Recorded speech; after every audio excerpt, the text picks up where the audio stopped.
Shalom everyone, Nathan Lawrence, Hoshana Rabbah here. It grieves my heart to have to make this video. This is about the current conditions, situation in the land of Israel, in the conflict, the war between Israel, the Jews, and their Palestinian adversaries. Ever since Hamas, the Palestinians in the Gaza Strip, attacked Israel on the 8th of October, 2023. Like many of you, I have had a very, very deep feeling of sickness and grief and sorrow in my heart. I love the Jewish people. I love the land of Israel. I consider them my brothers, even though many of them have not come to faith in Yeshua the Messiah yet. I want to relate to you, I'm going to talk about Hamas, talk about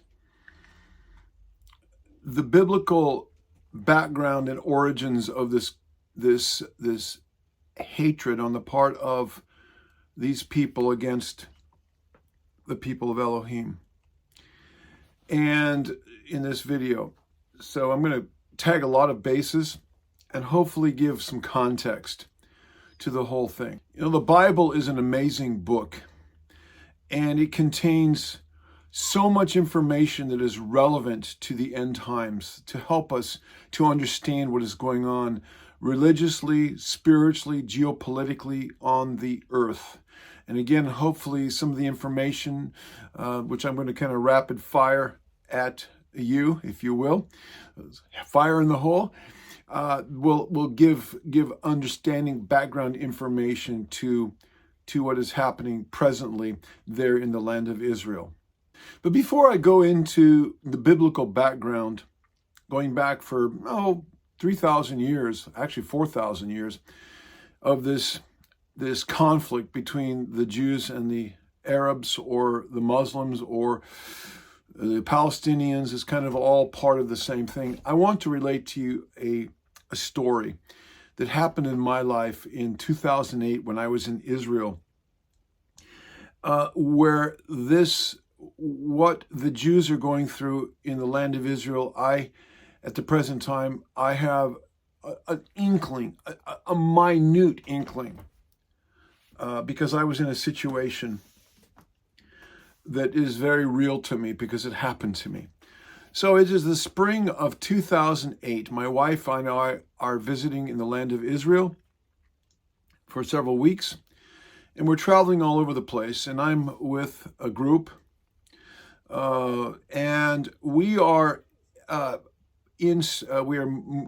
traveling into Sderot, S-D-R-O-T. That is the town that is very, very close. In fact, it's probably the closest to the Gaza Strip.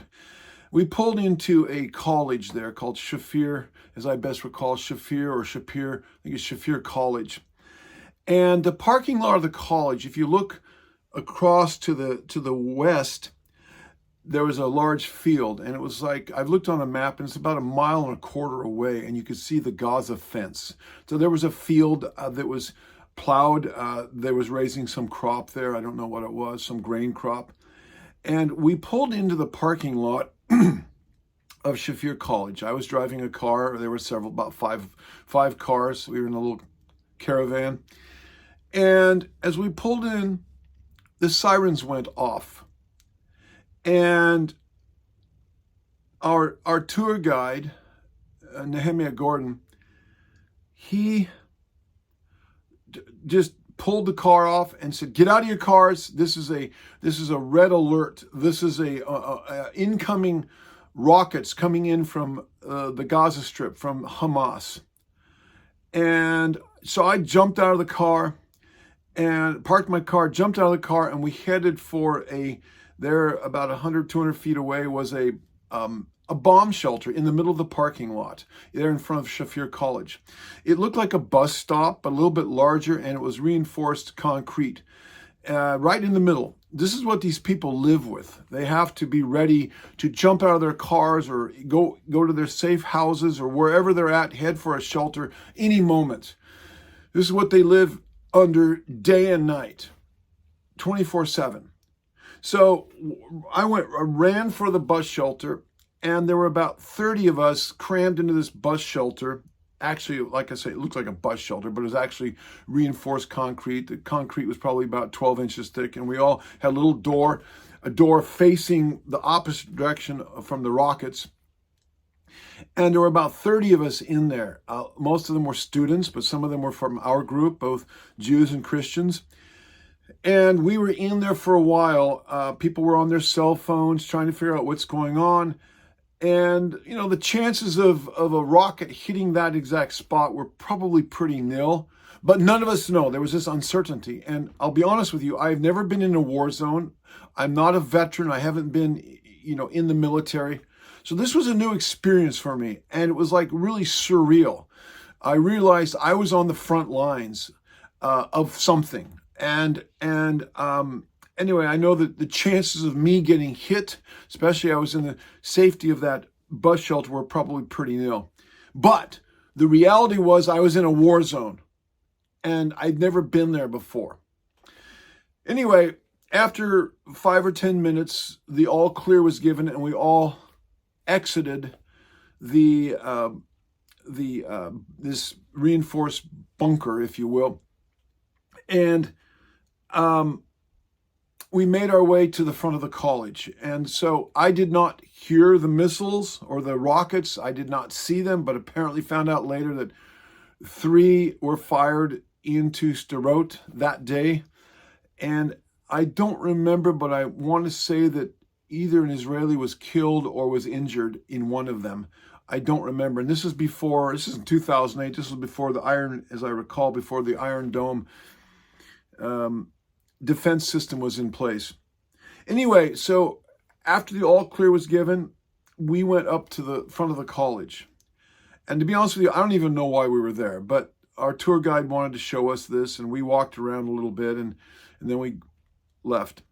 And I walked up several hundred feet across the parking lot and came to the sidewalk that was in front of the college. And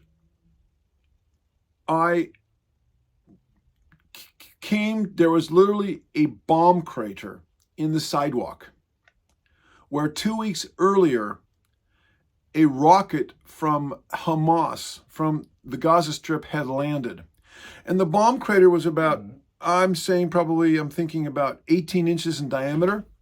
And it was about 12 inches deep, but it was through the cement. It had blown a hole in the 3 or 4 inches of cement. And there was still a bloody surgical glove in the hole. They had left it there. And I'm looking at this, trying to wrap my brain around this. And then I look to my left, and down the sidewalk about 50 feet, there was a tree. And around on the edge of the sidewalk, and under the tree was a table. A memorial had been set up, and there were candles burning on the table. As I'm telling you this story, something's very stirring viscerally down deep in my gut. This affects me very deeply emotionally. I feel like I want to weep. It is very moving to me because I was there. And on the table were 2 pictures. One, it was a memorial. There were flowers and there were candles burning. And there was a picture of 2 people that were killed in that attack 2 weeks previously. One was a student there at the college, and the other was a father. He was an employee of the college. He was a worker, a helper there.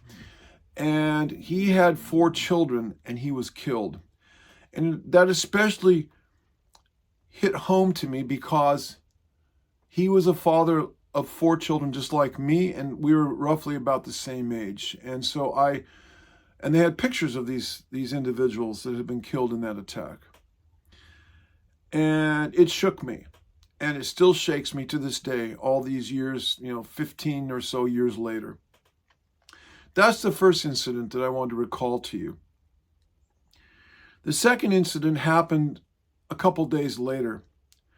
So I am in Israel with my wife, and in Jerusalem, I should say. And we are having dinner with our friend Avi Ben Mordecai, who was one of our tour guides. And there in Jerusalem. And I'd known Avi for I've known him for 20 some years. And so he offered to be our tour guide. And we were having dinner in a spot to the south of the city of Jerusalem. It's still in Jerusalem, that overlooked. You could see the Hinnom Valley, the Kidron Valley, the Mount of Olives, and you could look right up to the south side, what's called the city of David, or Zion, and look right up. We were like probably 2 miles away, but you could see the whole panorama of it. And the Kidron of the Temple Mount and everything. We were on a terrace of this restaurant. It was night. We were eating dinner. And over to the right of me, would have been on the other side of the Kidron Valley, kind of where the Mount of Olives. At this point, the Mount of Olives this is to the south, so it's not directly, but that mountain range, or is actually hills, continues for a while, probably a couple miles. And we were eating dinner, and all of a sudden we heard celebration. Guns being shot. It sounded like guns or fireworks, but I think it was guns coming from the Arab sector over about a mile to the east of us. And it sounded like celebration, and this went on for a little bit. And we asked Avi, like, what's that? He said, oh, they're probably having a wedding or some celebration, something going on there among the Arab inhabitants, the Palestinian inhabitants of Jerusalem. Well, shortly after that, a helicopter, an Israeli helicopter, flew over that area. That's like minutes later. And obviously, well, this is interesting because Jerusalem is a no-fly zone, and the only people that are allowed to fly over that area are IDF or police. So he said, this is obviously a police helicopter. So he said, something's going on, don't know what. Well, anyway, we had dinner, and we went to our hotel. We were staying in a little bed and breakfast place. Sandy and I were there in Yemen Moshe, which is just to the west of the Temple Mount and the old city of Jerusalem, just above the Hinnom Valley, which now has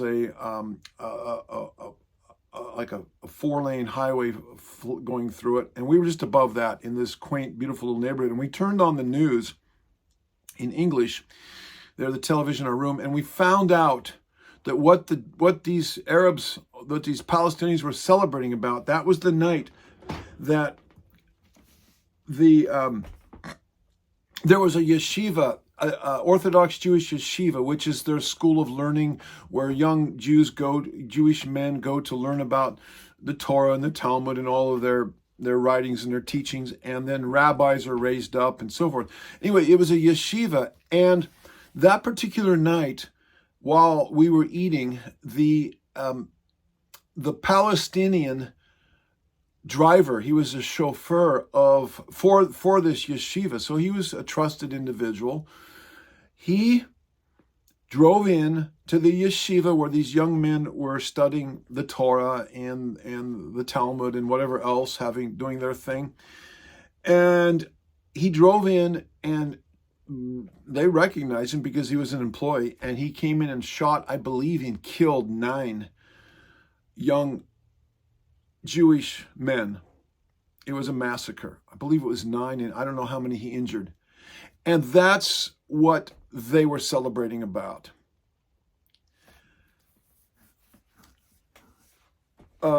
This really struck us because, again, as a believer in the Bible, as a believer in the covenants of Israel, as a believer believing that we as Christians who love Yeshua, our Jewish Messiah, and believe in the Bible from Genesis to Revelation, and I am a believer in the Torah, and not only a believer, but I do my best to practice and live a Torah-compliant, Torah-obedient life. I have a great love for the Jewish people. We'll talk more about that in a while, because they are our brothers, and we are grafted into the olive tree of Israel if we know Yeshua the Messiah. And those who come to faith in Yeshua the Messiah among the Jews and the non-Jews, we're all part of the same family, the bride of Yeshua, the people of Yehovah Elohim, and this is who will be inhabiting the New Jerusalem. There are 12 gates in the New Jerusalem that are named after the 12 tribes of Israel. So we're all a part of that if we know Yeshua, the Jewish Messiah. So after these two incidents happened, it became very clear to me, I knew this already, but it became very clear in a real way that the Jews that are living in the land of Israel, are living under constant threat of death and terror. And I'll just digress a moment. As Avi and Mordecai was driving us, well, actually, we didn't have a rental car at the time, because you can walk around Jerusalem pretty easily, at least the old part. And we took the bus one time to get somewhere. And as we were driving in the bus, Avi was pointing out to us, like, oh, well, on that corner, there was a bomb that went off and killed several Jews. And then we drive a little bit further. Oh, over here on this corner or this street here, there was a bus explosion, some years ago, and it killed some more. And as we were driving around, he pointed out, I don't know, 4 or 5 places like this as we were going just from one area to the other, a very short distance. And again, the reality of what the people are living under hit me pretty hard. And so I realized after these 3 incidences that the people of Israel are living under this continually, all over the whole land of Israel. And they are, whether they are believers or not, Yah has brought to Israelis, the Israelites, the Jews, back to the land of Israel as fulfillment of Bible prophecy. And they are holding the land, if you will. They are holding the land until what the Jews call the final redemption, or what colloquially many of us refer to as the second Exodus, until all the tribes return. Now the Jews predict, and the Talmud predicts, and that's based on the prophecies of Isaiah, Jeremiah, Ezekiel, Zechariah, Hosea, and even in the New Testament, that all of Israel will return, not just the Jews from the tribe of Judah, but all Israel from where they've been scattered. And that's a whole nother discussion. I've made numerous videos on that. You can be, there are people in the Christian church that are in denial about this, and they are, they call this heresy, but they have set themselves against the word and the promises and the truth of Elohim. And these false teachers will be exposed, and they will have to repent for their errors. But this is what the Jews believe. This is what the Jews pray every single day. The Orthodox Jews in their Siddur, it's part of the morning Sakrit prayer book. Here's this, I could turn to it. They pray for the regathering of the tribes. And if you go to Israel and you talk to the Jews, they recognize that the lost tribes are out there, and they're going to come back. I don't care what the Messianic Jews who are Christians may or may not say. They are denying the truth and the reality of this. And again, I've made written articles about this and made videos about that, proving it from the scriptures. Okay, so we're not going to go into that any further. The truth is the truth. And I'm not going to acquiesce to the traditions of men by which the word of Elohim has been made of none effect on this issue. So after these three incidents occurred in my life there in Israel in the spring of 2008, I had a new appreciation for the Jewish people, and especially for the IDF, the Israel Defense Force. And you see, as you walk around Israel and around Jerusalem, you see IDF soldiers, as well as those that are in the reserves or in non-uniforms, walking around carrying military rifles. Some of them are automatic, some of them are not automatic. But they have them slung over their shoulders, and you see this all over the place. And this is encouraged in the land of Israel, because you never know when a terrorist is going to come up and suddenly blow himself up or herself or do some atrocious act. And so often there are civilians who have military training or who are off duty or who are in the reserves who routinely carry around assault rifles, machine guns, and you don't it doesn't bother you. Actually, it makes you feel safe.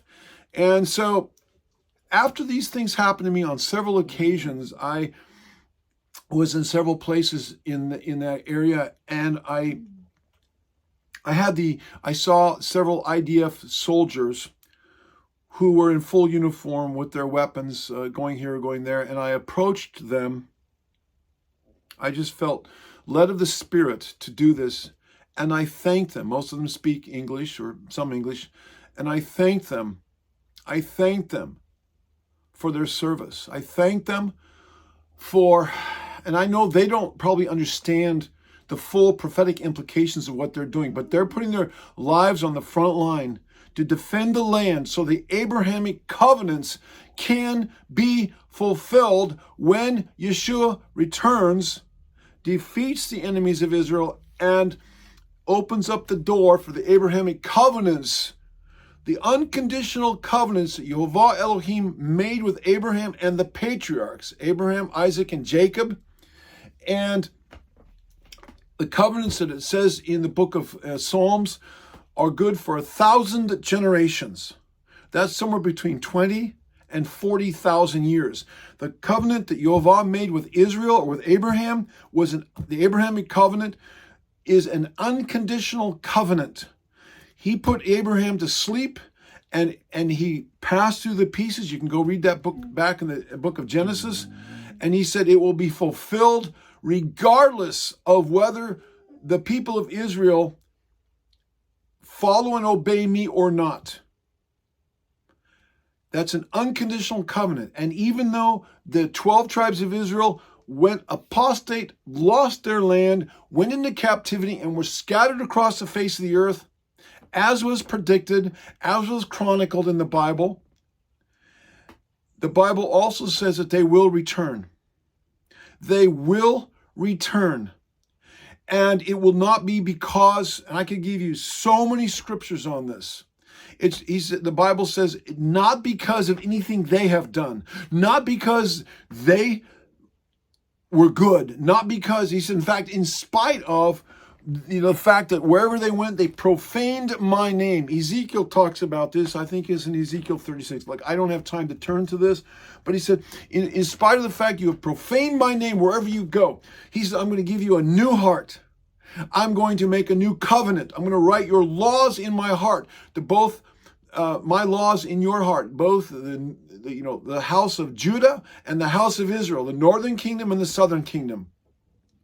He says, I'm going to pour out my spirit upon you. And he says, you're going to loathe your wicked ways, and you're going to come back to me. And we're seeing this beginning to happen. And again, I don't have time to elaborate. I could talk for hours on this subject. I've made many videos. If you hear some noises in the background, this is the dog. This is Nika, the dog. If you look down there, Nika, she's like, yeah, you're on camera there, Nika. She's like complaining. She wants to be in the house with my wife. My wife's in the shower right now. And so she's going, and I'm babysitting the dog. So that's what you're hearing in the background. Yes, we're talking about you, Nika. Come here. Come here. You want to say hi? Come here. Come here, come here, come here. Yeah, come here, baby. Come here, baby. Come here, baby. There's Nika. Nika the dog. Hello, Nika. Hello. See? Look. Look in the camera. Look. Look. Hello.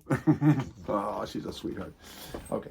Place. My wife trains service dogs, and she's the service dog that we're working with right now. We train service dogs, so I am her assistant. She's the one that does it for PTSD, for veterans who have gone, war veterans who have gone through all kinds of things, and also for mobility issues, people that are crippled and are disabled and have physical infirmities.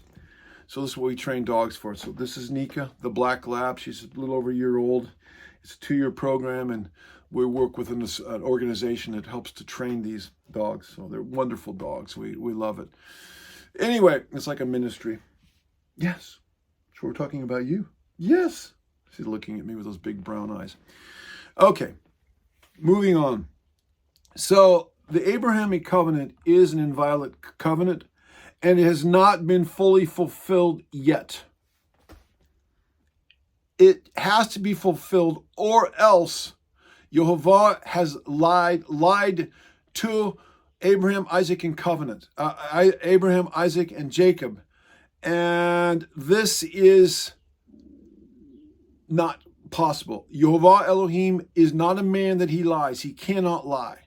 And so this covenant will be fulfilled ultimately, and the land of Israel will be expanded, as the Abrahamic covenant says, from the sea, that is the Mediterranean Sea, to the river, capital R, that's the Euphrates. And the Abrahamic, that part of the covenant has never been fulfilled in its fullest extent in the long history of Israel, even during the time of David and Solomon. Okay. So now I want to tag a few bases. There has been an ancient feud, this present iteration or manifestation of Hamas against the land of against the people of Israel is a ongoing feud that has been going on since the time of Abraham. Many of you know that. But I need to just say that it is a fact that I'm looking for this here. So I was looking for my copy of the Quran, and I couldn't find it. It's probably around here somewhere, but if I didn't throw it away already. I don't like demonic books in my library, but sometimes we got to put things in there. Look at things for research purposes, but this ancient family feud between Jews or Israelites and the Muslims goes back to the time of Abraham, because in the Quran, and I have read the Quran from cover to cover, I could give you chapter and verse on this, but I'm not going to, otherwise we'd be here all day. But the Muslims look to Ishmael, the first son of Abraham, as their patriarchal father. And they believe that the promises that Elohim made to Abraham, that in the Bible were made to Abraham through Isaac, the Muslims teach in the Quran that those same promises were made to Ishmael, that he was the covenant birthright child. And so Muslims everywhere look to Abraham as their biological and or spiritual father, and the Quran teaches that Abraham and Ishmael were the first Muslims, and that they went to Mecca and established that as the pilgrimage place. in the religion of Islam. Of course, we know that's a lie. That's not true. But Islam came along 2,600 years after the death of Abraham, and Judaism has been around, and the biblical religion of the Torah and the Jews and the people of Elohim, the Israelites, go back to the time of Abraham. It's 2,600 years before Muhammad came on the scene in the 7th century, or the end of the 6th century, I guess it was, or somewhere in there. Anyway, so this goes back a long, long way. And so we also have to bring in another biblical character into this picture, and that is Esau. So those of you that know your Bibles know that the son of Abraham was Isaac, and he had two sons, twins, Jacob and Esau. And it was Jehovah's will that Jacob receive the birthright blessing, and that the Abrahamic covenant continue through Jacob. However, we also know that Jacob took matters in his own hands and stole the birthright from his brother Esau. It was his anyway, but he manipulated it to come to him without relying on Elohim to work things out. And so Esau became very angry, basically wanted to murder his brother because Jacob was very wealthy. And Isaac was very wealthy. And so this caused Jacob to flee for his life to Babylonia, to hang out for 22 years with his uncle Laban. And that's a whole nother story. But in the meantime, Esau, the disinherited or somewhat disinherited son of Isaac and the brother of Jacob, intermarried with the descendants of Ishmael. And Esau's nickname was Edom. We read that in Genesis 25, 30, and so forth, several other places. So the reason he was named Edom, which is similar to the name Adam in Hebrew, which means red. So basically we could say that he was called Red, Big Red or something like that. But it's because he sold his birthright for a bowl of red beans. So that became his name. So Edom is the name that we see throughout the Bibles as synonymous, or the nickname of Esau. So Esau, or Edom, intermarried with his uncle. That is, he married the daughter of his uncle, Ishmael, his cousin. And so the seed of Edom, even though the country of Edom, or the area where Esau settled, was east of and south of the Dead Sea in the modern area of, I think that would be northern Jordan or southern Jordan or northern Saudi Arabia, in that area.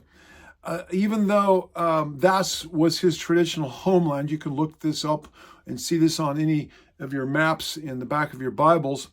But he intermarried with Ishmael, and then Esau, also his children, intermarried with the people of Canaan. Genesis 36, verse 2. They intermarried with the Hittites, the Hivites, as well as the Ishmaelites. And the descendants of Edom, or Esau, included the Amalekites, which were the first people that attacked Israel, that is the children of Israel, when they came out of the land of after the Exodus. So he intermarried with the Amalekites, and these were all Canaanites. And Esau's sons were dukes and chieftains and leaders in clans and kings in that area. Genesis 36, 15 through 16 and 40 through 43. So, although Esau's direct lineage was confined to the area of the traditional land of Edom, it is clear from the biblical record, the genealogical records, that he and his descendants intermarried with many of the neighboring nations so that his descendants were scattered far and wide over the region that later became known as the Holy Land or Palestine. So, these people all intermarried. They were Bedouin type people, and they traveled and they intermarried. And so the descendants of Ishmael and Edom are throughout that entire land. And of course, as I mentioned earlier, the modern Arabs, Saudi Arabia and that area of the Levant and a little bit further to the east, view Abraham as their, and Ishmael as their, if not their biological father, their spiritual father, because as I said before, it is the belief in the Quran that Abraham and Ishmael founded the Muslim religion. Now, of course, that's in direct opposition to the biblical truth. Now, so that's a little bit of background about Edom.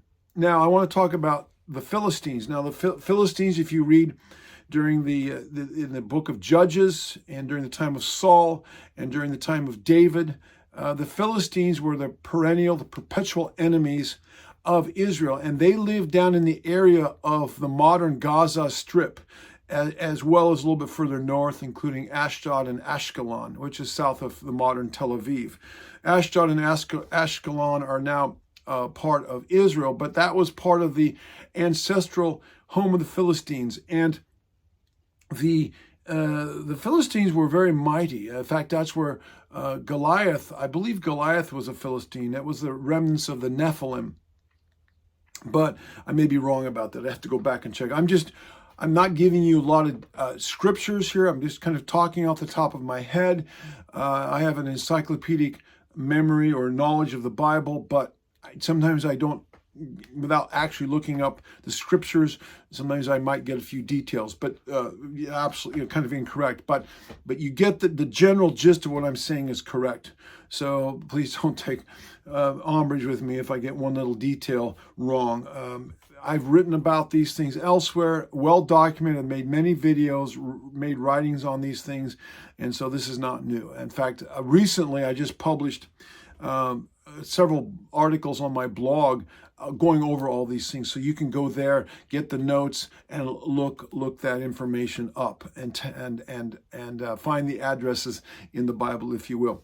But the Philistines, again, were the perpetual ongoing enemies of David and Saul, and they were the oppressors of the Israelites in the land during the time of the Judges.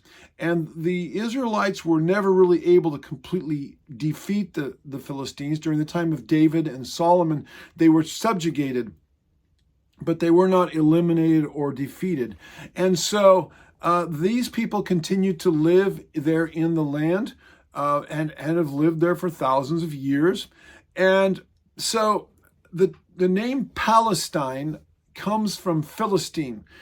You may wonder where that name originated from. Well, the Romans, when they destroyed the temple in Jerusalem in 70 AD, and then that was the first Jewish revolt, and then the second Jewish revolt occurred in 133, 135 AD. That's the Bar Kokhba revolt. That's when the Jews rebelled there in Judea against the Roman rule the second time. So this would have been about 65, 70 years after the temple was destroyed. That would be, in the first century of the Common Era, or AD.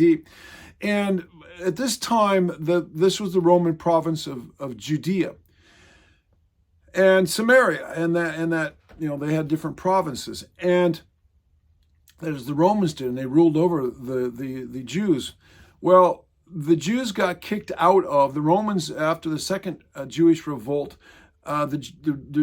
The Romans kicked the Jews out of the area of Jerusalem and the surrounding area, and they renamed, I believe it was after the second Jewish revolt, and the Jewish uprising was suppressed by the iron boot of Rome, and they changed the name of Judea to Palestina. I believe was what it was, or where we get the modern word Palestine. And the Romans specifically chose that name as a mockery and a scorn and as a put down to the Jews by naming that area after the ancient enemy of the ancient and perennial perpetual enemy of the Jews, namely the Philistines. And that's where the term Palestine comes from. So whenever you hear people use the term Palestine as opposed to Israel, as in the nation of Israel, or what's called the state of Israel, I don't know why they call it the state of Israel. It's a nation like any other nation. It's not a state. It's a nation. Anyway, so when you hear people use the term Palestine referring to the nation of Israel, this term is either being used out of ignorance on the part of the user of the term, or out of anti-Semitism, out of a hatred for the Jews. Basically, it's an antichrist spirit, where it's believed by those that use that term that the Jews do not have a rightful inheritance and should not be in there, that they're occupiers. So I do not like that term. I resent that term. It's unbiblical, and it is a pejorative, demonic term used by the enemies of the Jews, enemies of Israel, and by my enemies. So let's just be honest with you about that. The enemies of the Bible, enemies of Elohim, the enemies of the people of Elohim, the enemies of the Abrahamic covenant. And Elohim, who initiated the Abrahamic covenant with Abraham 3,000 some years ago. So let's talk about Edom some more, and let's talk about some end-time prophecies. Now, the book of Obadiah, it's a little book that a lot of people don't go to too often. They're in the so-called minor prophets. It's a one-chapter book, but it's a prophecy against Edom. And I want to note several points in this prophecy that might help us to understand who Edom is in the end times. And this will in turn help us to understand the end time world politics as prophesied in the Bible some 2,500 years ago. And like I said earlier, the Bible really is a very relevant book. And if we understand things in the Bible, then it will help us to understand end time prophecies. Let's now analyze several verses, key verses in Obadiah, to discover who the modern players are in this drama, this ongoing conflict between Edom and Esau and Ishmael and the Muslims and this whole coterie, conglomerate, confederation of people who have, many of whom are related biologically, but if not that, they are certainly related ideologically and religiously. So Obadiah is a one-chapter book, and so in chapter 1, verse 2, it says, "The descendants of Edom are greatly despised or scorned or held in contempt or disdained by Elohim and by the people of Elohim." Verse 3, "They dwell in the clefts or places of concealment or retreats of the rocks. They are proud and view themselves as invincible." So we see many Islamists or Muslims, such as the Taliban in Afghanistan, living in caves and in rocks. We see the descendants of Edom living in tunnels. The Hamas has, many kilometers, miles and miles of tunnels, underground tunnels going as deep as 100 or more feet in the ground under Gaza and going into Israel. And that's where they do their nefarious activities and try to infiltrate Israel, store their armaments, and live in these bunkers. Verse 4, Obadiah 4, "Yahweh promised to bring Edom down." Verse 7, "Edom has a confederacy or league or alliance of nations, which include many of the modern Muslim nations."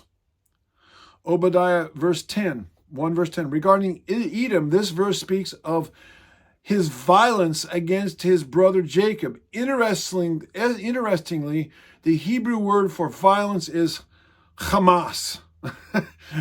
You can't make this stuff up. Now, you might say, well, that's the Hebrew language. The Palestinians speak Arabic. Well, if you understand even the basics of linguistics, you realize that Arabic and Hebrew are cognate languages. They're sister languages. So many of the words are similar or slightly varied, and there's a lot of similarities between the two languages. It's kind of like between French, let's like Italian and Spanish. If you understand one language, or French, your Romance languages, French and Spanish. I speak French, and I have been studying Spanish off and on over the years, and it's amazing how many similarities there are. But I would say it might be even closer to Italian and Spanish, because those are even more similar, because French also has Germanic influences in it as well. So whereas not so much the case with Italian and Spanish, they're more similar. So the word Hamas, which is the name of the terrorist organization that rules, that has about 86 or 88% of the support of the Palestinians living in the Gaza Strip. It's the ruling authority. This name, the Hebrew word Hamas, also means not only violence, but wrong, cruelty, injustice, false, injustice, oppressor, or unrighteous. And you can look it up in your Strong's Concordance or any other lexicon, and you can verify what I'm saying. Edom, verse 11 of Obadiah, says that Edom's eyes are on Jerusalem. Edom, along with his foreign allies, will cast lots for possession or control of Jerusalem. That doesn't need explanation. We've seen this for years. Who controls the Temple Mount? It's Edom, Ishmael, Esau, the Muslims, those people that hate the Jews and hate Israel. And they have their mosques and their Dome of the Rock up there, which I have been in front of the Dome of the Rock. I've looked in the front door, but I've not been inside. They don't allow people like me in there, generally speaking.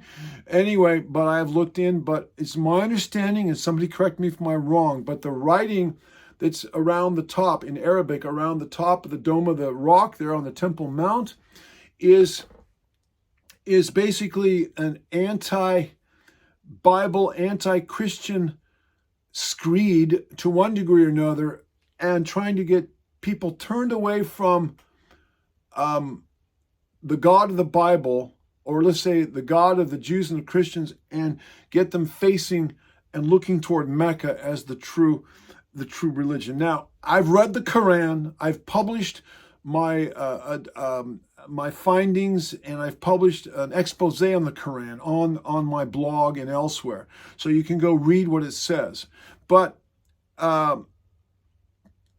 the Jerusalem and the Temple Mount is the third most holy spot after Medina and Mecca, or Mecca and Medina in Saudi Arabia.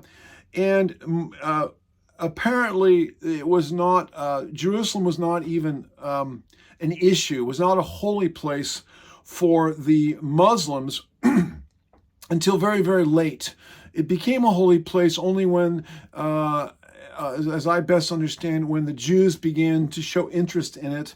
And then the Muslims came up with the idea that, Muhammad apparently ascended to heaven on his horse there from Jerusalem. And so they turned it into a holy place, a holy shrine, and then they built the Dome of the Rock on top of it, over the top of a Byzantine church, and they did that, I guess, in the 7th or 8th century. So anyway, they don't really care. I mean, I've been up on the Temple Mount, and there's weeds up there growing in the pavement. They obviously don't take care of it. Some of the buildings around there are kind of run down and falling down.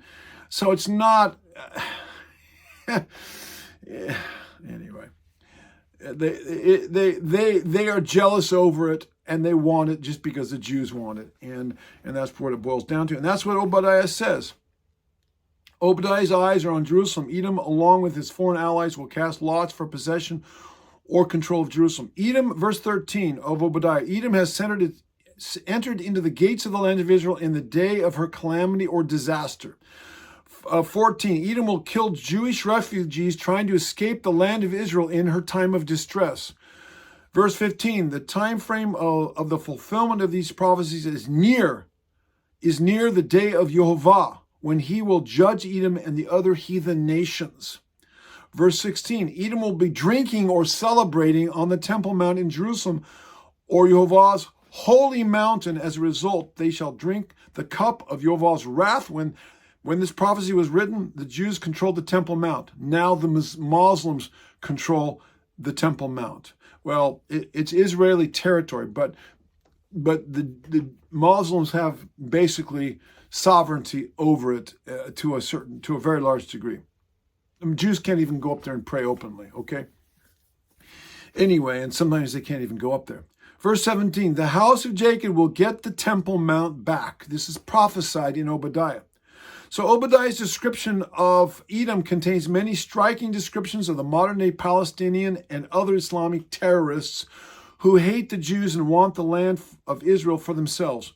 What other people group could possibly fit this description than the Muslims and the Palestinians? Not only do the Muslims want the land of the Jews, they want the land of the Christians as well. And they've made it public that their intent on conquering these nations. And we've seen in the last 10, 15, 20 years a major migration of Muslims into Europe, into Italy, into Southern Europe, into England, into Canada, in the United States. And they have stated that they want to take over these nations. So they're not just content to have the land in which they live, but they want the land of Israel, and they want the land of the Christians as well. And again, they've made these statements, their leaders, again and again. And so in the end time Bible prophecies, Jacob is a prophetic archetype or picture of those who physically and spiritually are descended from Jacob, namely, I believe, the Jews and the Christians. Or as the Quran puts it, the people of the book. That's exactly how the Quran designates or delineates the Jews and the Christians, the people of the book or the people of the Bible. Now, I view the descendants of Jacob, not just me, but the Bible views the descendants of the Jacob as being Jews and Christians, and I'm not going to debate anybody about that. You can argue with me all you want. I don't care. I've written about this. I've proven this from Scripture, and as have other people.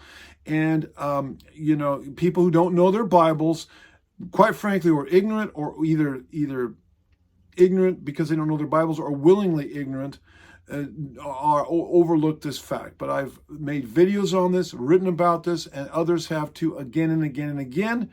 So one day, those people who do not deny these truths will wake up and understand who they really are. And Yehovah is going to regather all of his people, the Jews and the Christians, and already more and more Christians are viewing the Jews as their brother, and is already this enlightenment and this awakening is already beginning to take place. Some of us are just out a little further ahead of the truth, with the truth, than others. But the Jews and the Christians are the people of the book. Edom, or the modern day Muslims, are the arch enemy of Jacob's descendants, the Jews and the Christians, who Yehovah will use to test and discipline the disciples. Okay, I'm not going to get into that right now. So anyway, that's another discussion. I'm looking at my notes here. So let's talk about Ezekiel. Ezekiel talks about Edom in Ezekiel 35 and 36 of that book. And there in Ezekiel 35 and 36, the prophet speaks about the conflict between end times Edom and end times Israel.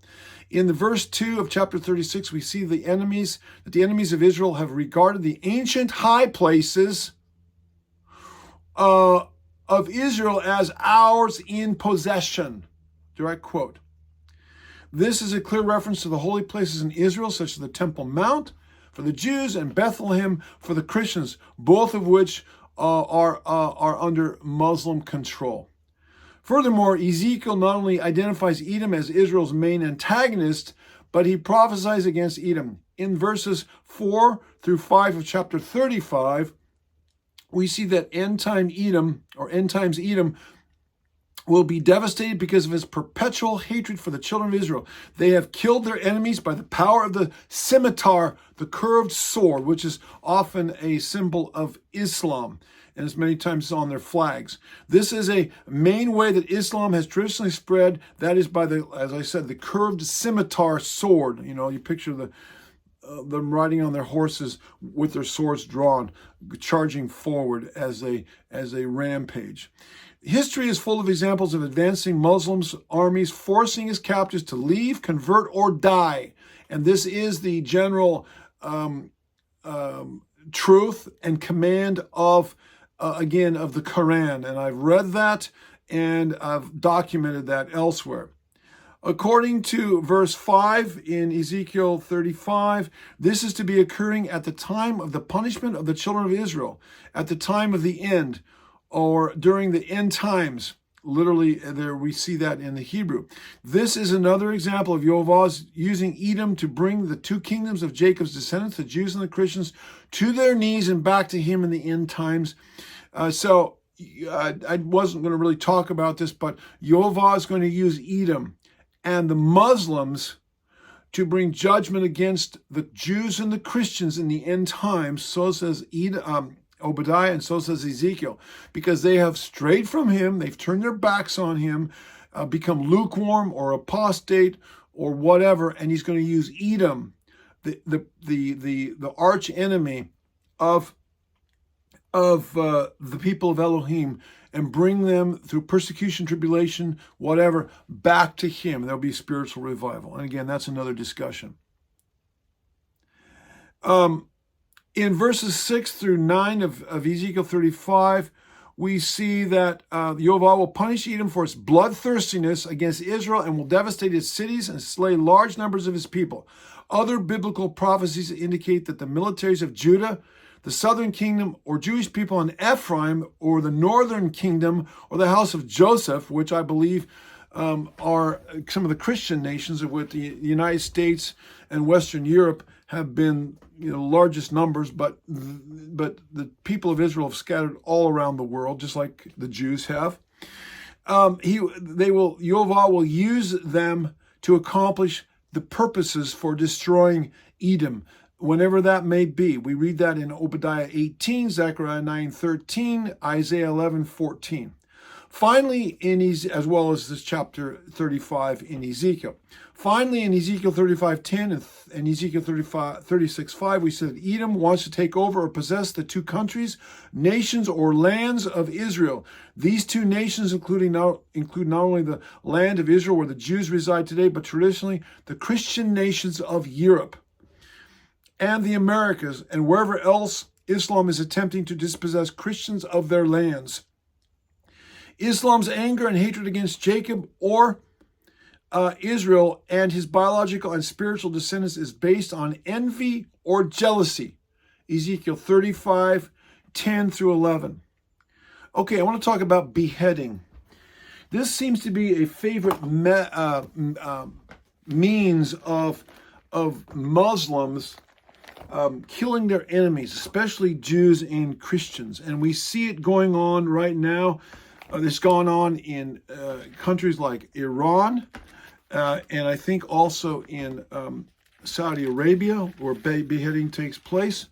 But we're seeing it take place here with the Palestinians. They've already beheaded babies and other people that they've taken captive during this recent onslaught into Israel, and then they took captives and took them back to Gaza, and already they're some are being beheaded, and this is pretty well documented. And I want to go to Revelation chapter 20, and this is talking about the saints who will rule and reign with Yeshua during the millennium for 1,000 years.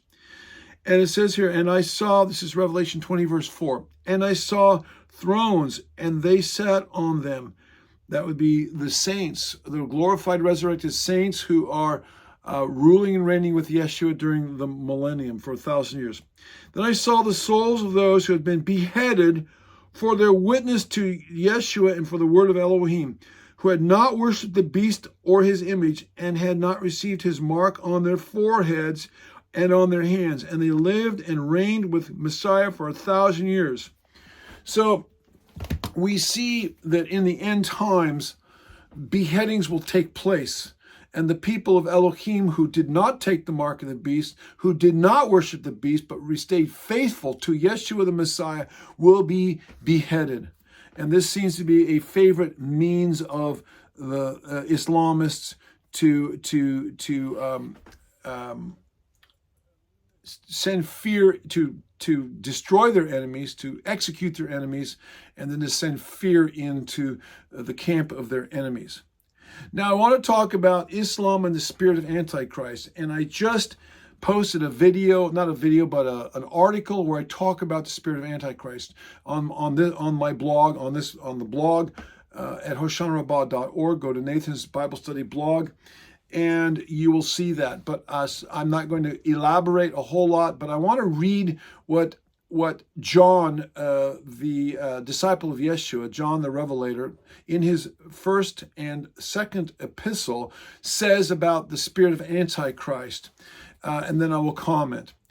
1 John 2:18, little children, it is the last hour, and as you have heard that the Antichrist is coming, even now many Antichrists have come, by which we know that it is the last hour.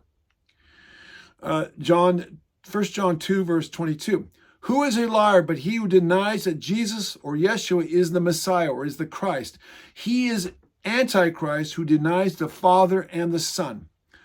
1 John 4:3. And every spirit that does not confess that Yeshua the Messiah has come in the flesh is not of Elohim. And this is the spirit of Antichrist, which you have heard was coming and is now already in the world.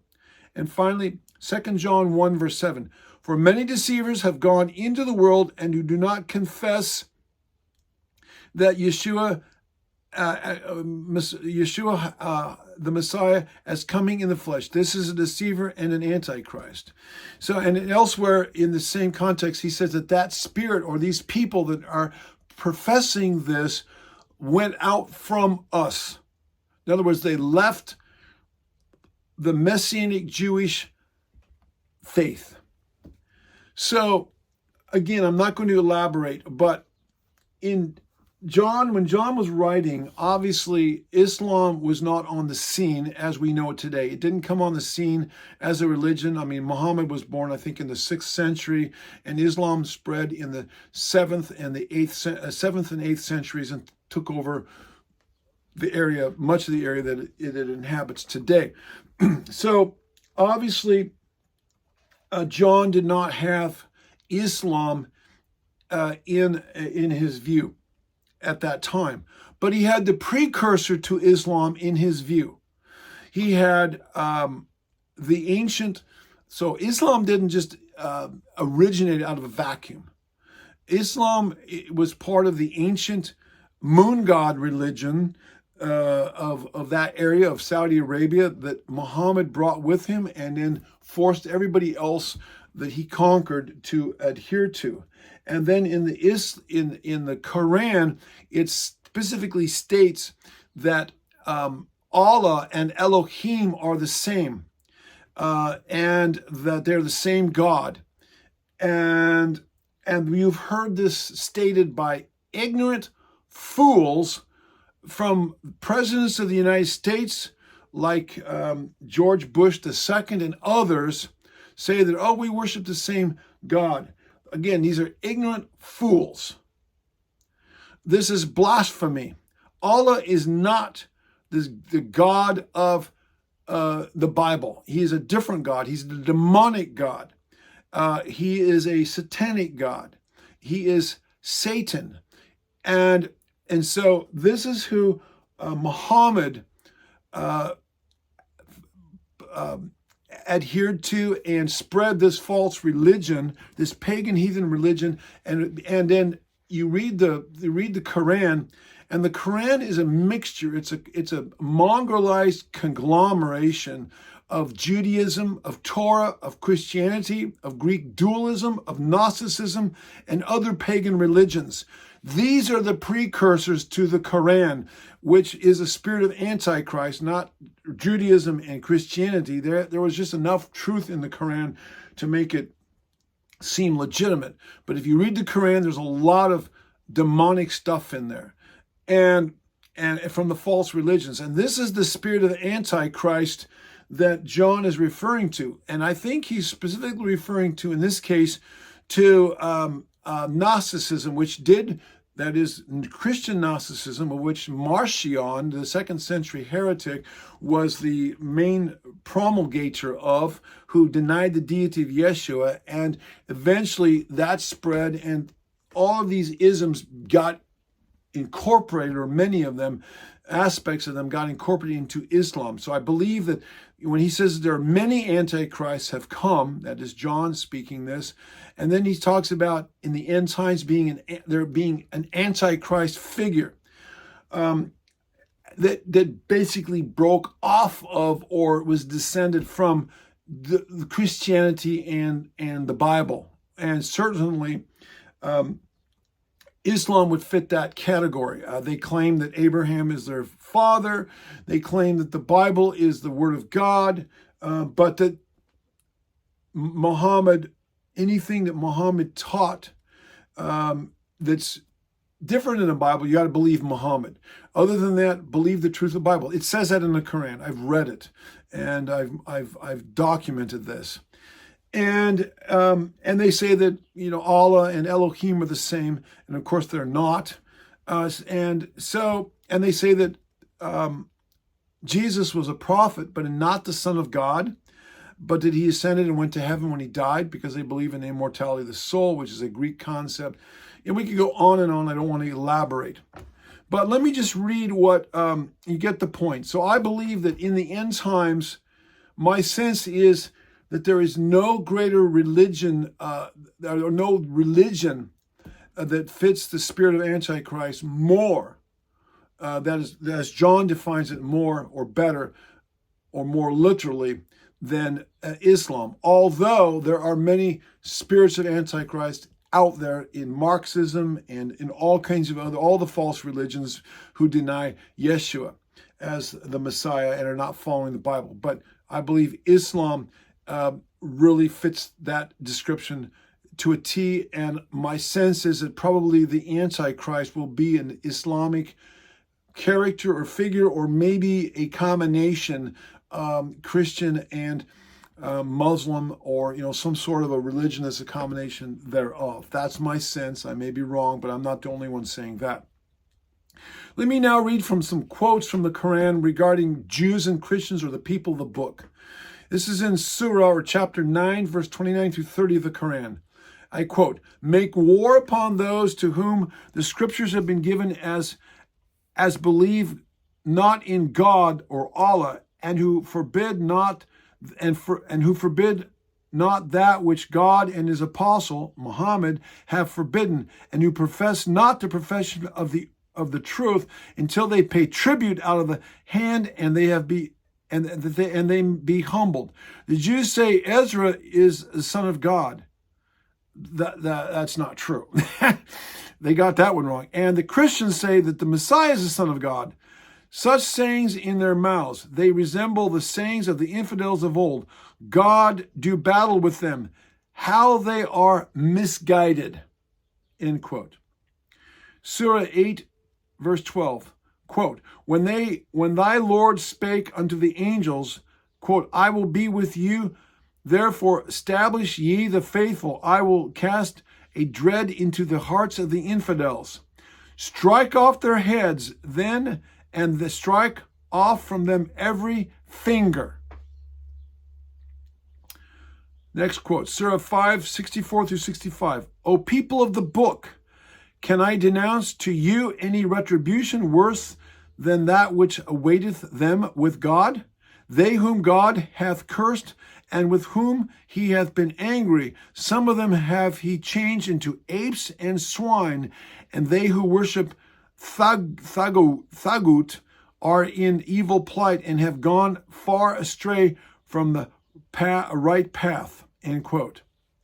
And finally, Surah 5:37. "Only recompense those who war against God and his apostle and go about to commit disorders and on earth shall be that they shall be slain and crucified, or have their alternate hands and feet cut off or banished from the land.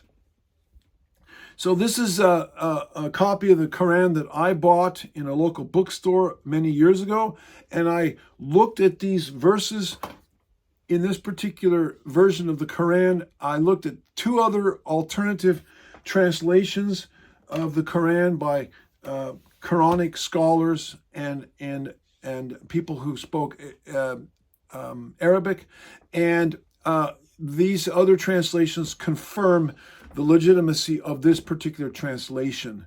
So this is even though on one side the Quran says, you know, the Jews are our brothers and the Christians and the people of the book, and we worship the same God, and you know, obey the Bible, follow the Torah, and yet here they tell you, here it is instructed in the same book what to do with those who do not convert to Islam. The next point I want to cover as we bring this to an end, I got two more points and then we're done. I'm just going to say it. Islam is a testosterone, sex-driven, death-loving, woman-subjugating religion started by a demon-possessed pedophile.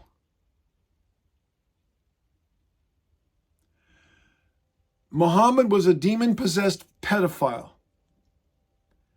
He married or had sex with children, young ladies, married them when they were very young, and you know, like, I don't remember, 11 or 12. He had multiple wives, and he went into the caves where he was spoken to by the jinn or the genies or the demons, who gave him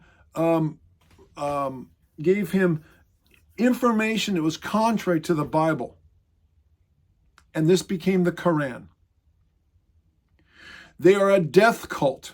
They even the most recent Hamas leaders, and I've heard them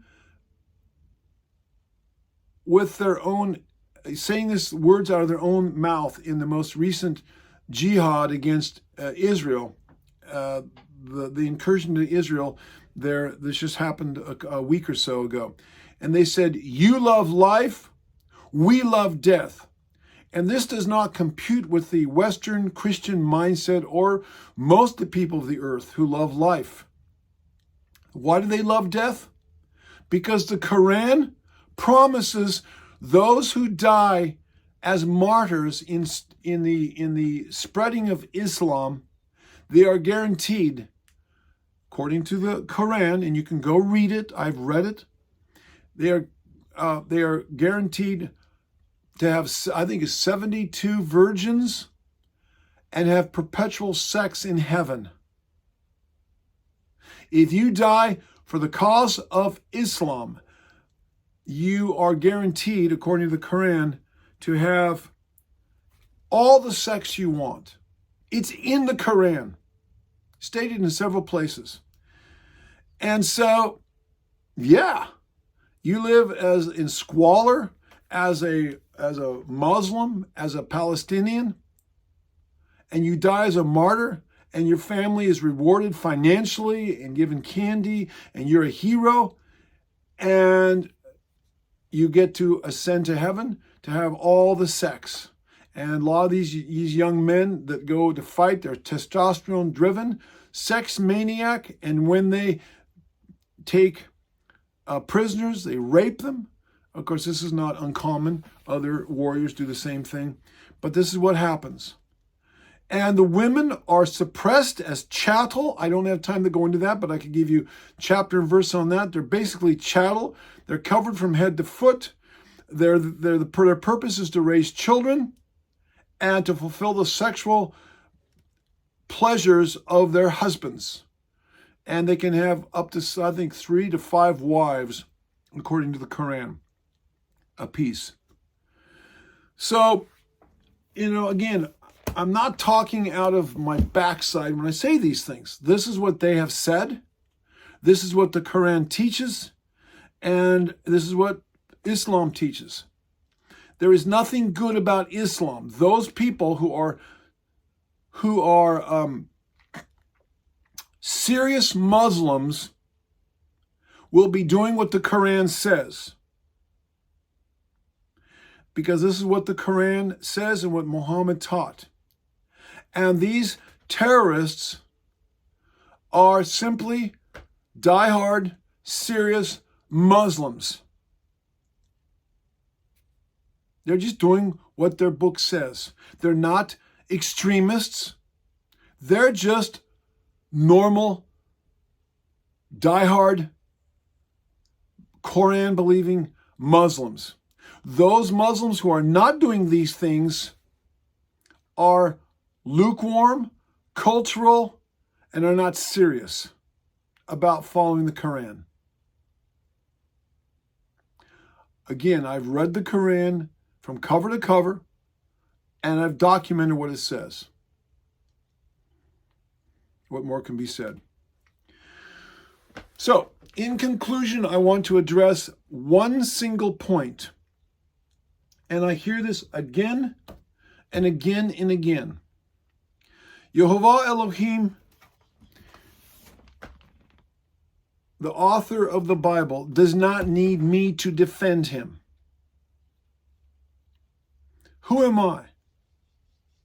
But I will stand up for the truth, and I will stand up for lies that are said about the holy, kadosh, set-apart, righteous, perfect Elohim of the Bible, who is love and who is righteousness and a just judge of the universe. So we've heard it said many, many times, and I'm combating this demonic, blasphemous heresy.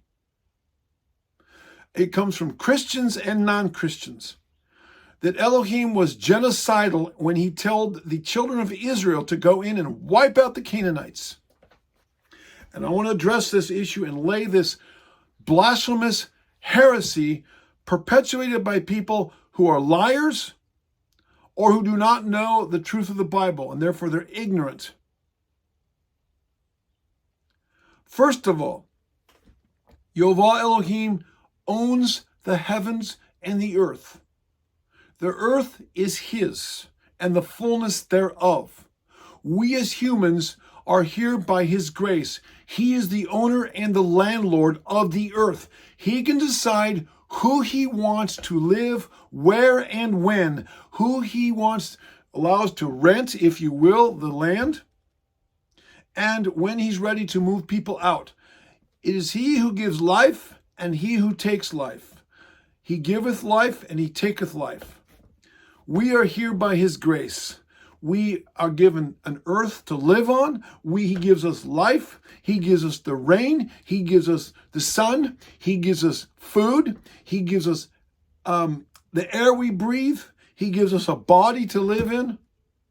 Who are we to question the Almighty, Yehovah Elohim, the creator of the universe and everything therein? That's number one. He also gave us the laws, the Torah, the Bible to follow. The wages of sin is death. The soul that sinneth, it shall die. When we go against his laws, it's a death sentence. He made that very clear to Adam and Eve, the first humans, there in the Garden of Eden. You violate my laws, you die. Human beings have been violating his laws ever since Adam and Eve partook of the tree of the knowledge of good and evil, and the death sentence came upon them. So, when people violate the laws of Elohim, he can determine when they are to die or at what point in time or whatever. That's number two. Number three, Yehovah promised the land of Israel to Abraham, Isaac, and Jacob and to their descendants. That's the land of Canaan and ultimately that whole area of the Middle East. At the time that Abraham was commanded to go to the land of Canaan by Elohim, basically roughly 2,000 years BC. The land was filled with squatters. People that were there who the land, Yehovah had not given the land to. Elohim gave Abraham an inheritance, and he said, your descendants are not going to get this land until the sins of the Amorites, I believe, or the Canaanites, were brought to the full. He gave the Amorites, the Canaanites, the Amalekites, all of those guys another 400 years to live in the land rent-free, squatting. He gave them 400 years. He placed Abraham, Isaac, and Jacob and the patriarchs in that land as a witness, as a light, as to the Israelites, to the Canaanites. And they ended up persecuting the Israelites. And you know the story. Eventually, the Israelites went to Egypt because of a famine. And then Yah brought them out. That's the Exodus. And immediately, the Canaanites attacked the Israelites. And they had to defend themselves against the Canaanites while they were wandering for 40 years in the wilderness. And then when Yehovah brought the Israelites onto the edge of the land of Canaan under Moses, the Israelites were going to, Yah instructed them to go around the Canaanites, pay for the water, and go into some of the areas that were not possessed by the Canaanites at that time. What did the Canaanites do? They did not allow Israel to pass. They did not allow Israel to pay for the food and the water, or the water at least. Instead, they attacked the Israelites.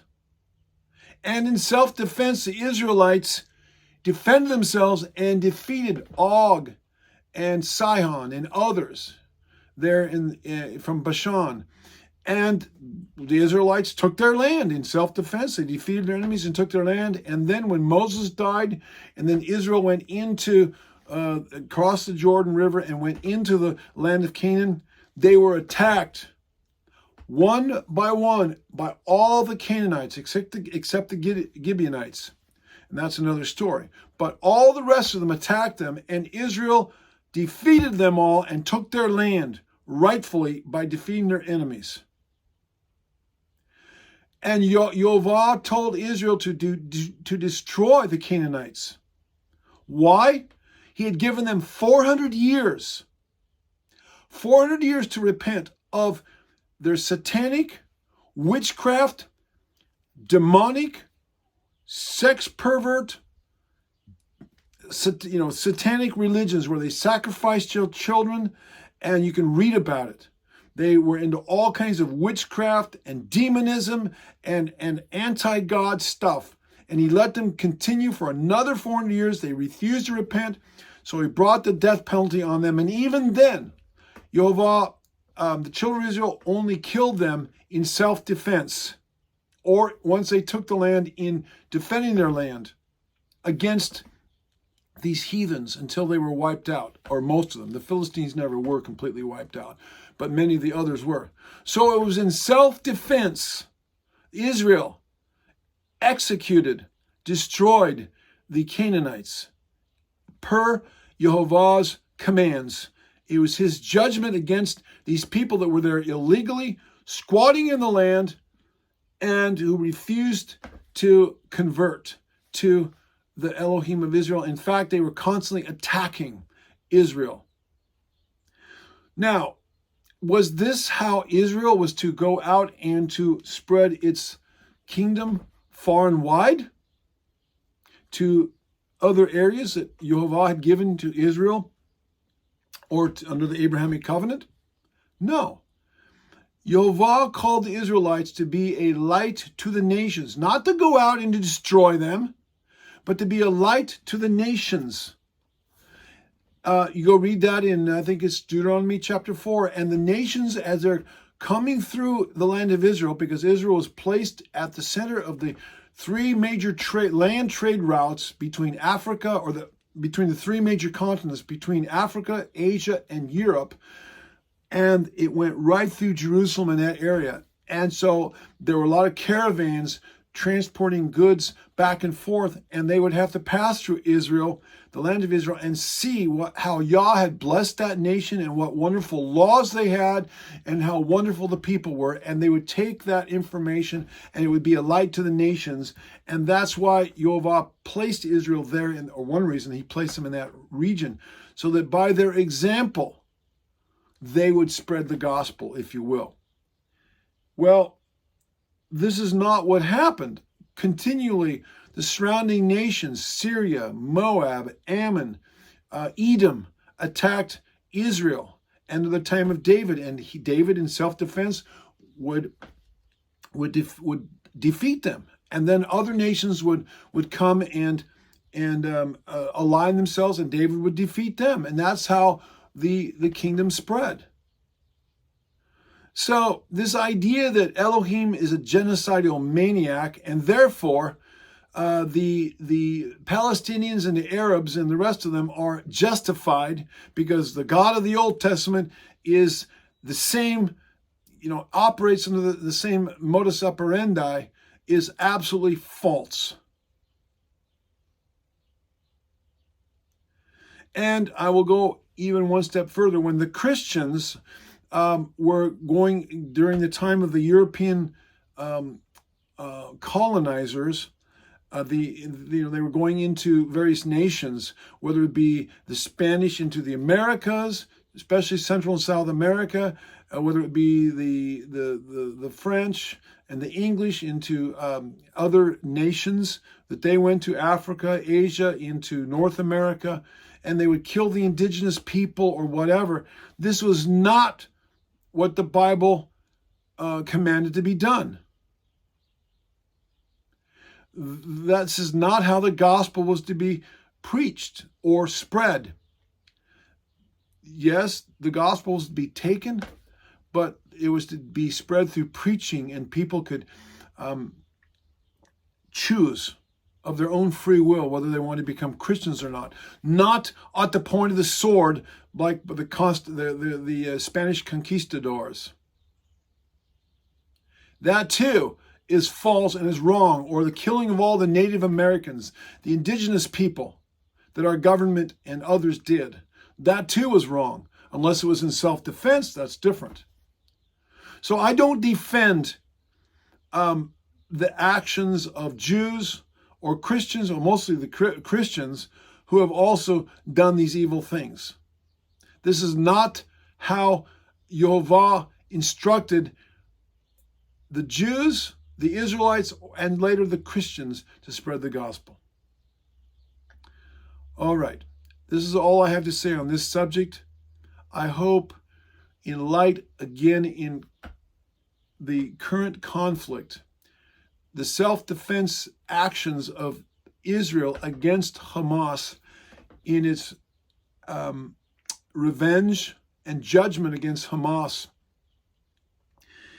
and the Palestinian people that support them, that you have a little better background and understanding of the conflict. And I want to leave you with this. According to, there's like 2 or 3 million people in Gaza right now. I think 2.5 million people in that small area. About 86 or 88% support Hamas and voted them in 15 years ago to become the ruling power in that nation or that territory, that nation, when Israel gave the Gaza Strip over to Hamas or to the Palestinians and pulled all the Jews left that area. There were about 11,000 Jews in that area. My understanding, as of 2020, there are about 1,100 Christians. Most of the Christians have fled, but there are about 1,100 Christians in the Gaza Strip. And there is a Greek Orthodox church there that goes back to like the 4th or the 5th century, very, very old. And I want to ask you to pray for those Christians and pray for any people in the Gaza Strip that do not support Hamas and do not have that hatred in their hearts. Pray for them all that they will come to know Yeshua, that they will repent, and that Elohim will protect his people. He knows who they are wherever they may be, both in Israel and both in Gaza and anywhere else where these conflicts arise. And that Yah will put a hedge of protection around them and protect his people. My heart goes out to all of the people, especially the innocents caught up in the middle of it all. All right. Blessings to you all, and pray for the peace of Jerusalem and the peace of Israel, and for the protection of Yehovah's people wherever they may be found. Amen. Shalom.